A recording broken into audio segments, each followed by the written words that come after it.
Welcome, here I've got VIVO X60 Pro and I'm gonna show you how to turn on and off the camera leveler at this device. So let's start by tapping on the camera button to open it, and for now we are on standard photo mode. The leveler here in this camera app is only available in the Pro, so we have to change it now by using this settings bar and just simply going to the right to more.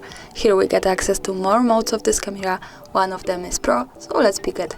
And here we are. Don't be scared about all of these settings, you can stay on auto, or I can invite you to my other film where I explain how to use all of that.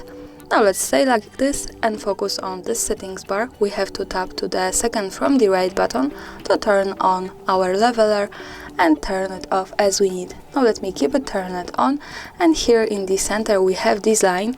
This is useful when we want to be sure that we hold our device steady when we need to take straight picture. And as you can see, this is how it works. And when we move back from the Pro to the standard photo, we can't see it.